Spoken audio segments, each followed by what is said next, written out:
Hakeem Jeffries, the minority leader in the House of Representatives, has built a reputation for being a sharp and calculated figure in the political arena. Known for his fiery speeches and strategic moves, many expected him to easily dominate any rising conservative figure who dared to cross his path. However, when he turned his attention toward Karoline Leavitt, a young and fearless Republican firebrand, he found himself facing a challenge unlike any he had encountered before. Instead of shrinking under the pressure, Karoline took the boldest move of her political career, leaving Jeffries and his allies scrambling for a response they hadn't prepared for.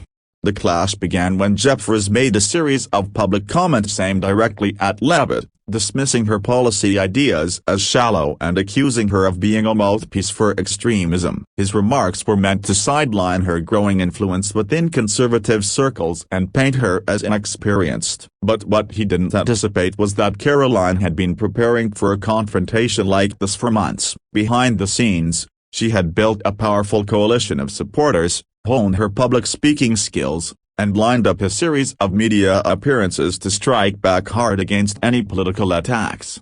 Instead of responding with a typical statement or a series of social media posts, Karoline made a decisive move that caught even seasoned politicians off guard. She requested a nationally televised debate between herself and Jeffries, challenging him to put his words to the test in front of millions of Americans. Her team immediately launched a massive promotional campaign, making it impossible for Jeffries to ignore the public pressure. Commentators from both sides of the aisle recognized this as a bold, almost unprecedented play for someone so young in her political career.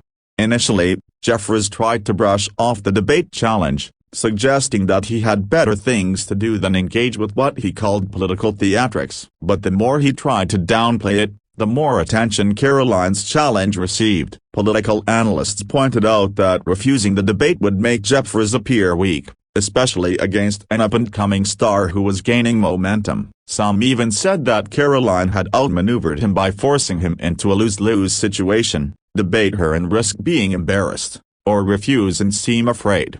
Realizing the growing political risk, Jeffries' team scrambled to control the narrative. They organized counter-campaigns, attempted to discredit Karoline's background, and flooded media outlets with op-eds questioning her credibility. But Karoline was prepared for every attack. She had her own media appearances lined up, where she confidently dismantled every accusation thrown her way. Her calm, unapologetic style won her admiration even from moderate voters, many of whom were impressed by her poise under pressure and her ability to articulate complex issues without resorting to sound bites.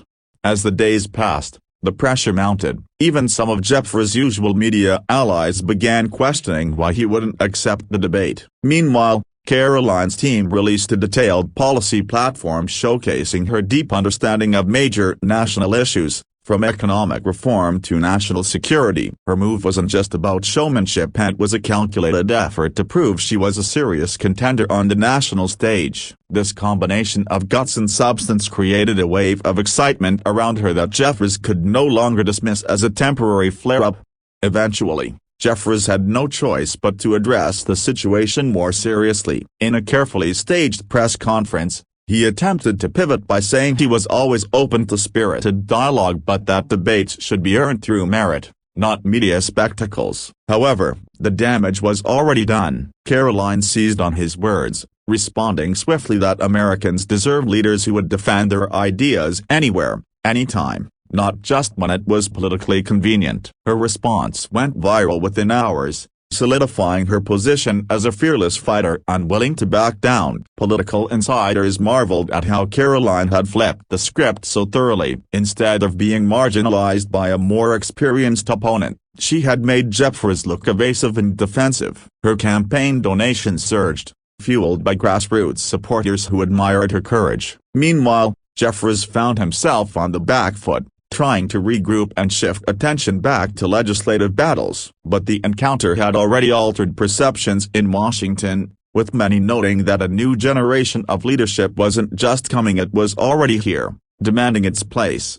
The story became a turning point not only for Karoline's career but also for the broader political landscape. It demonstrated that preparation, courage, and strategic thinking could overcome even the most entrenched figures in politics. While Jeffries remained a powerful force, the incident served as a stark reminder that no politician could afford to underestimate emerging voices. Karoline's massive move had not only defended her standing but elevated her into a national figure who would shape debates for years to come, whether the establishment liked it or not. In the aftermath, Karoline continued to build on her momentum, embarking on a nationwide tour to promote her vision for America. She frequently referenced the encounter with Jeffries, not out of spite, but to emphasize the importance of courage and resilience in political life. Her message resonated with millions who felt ignored by traditional politicians. Meanwhile, Jeffries, still powerful but slightly dented, returned to business as usual, but with a sharper awareness that the political battlefield was evolving faster than many had anticipated. Karoline Leavitt had made her mark, and it was only the beginning.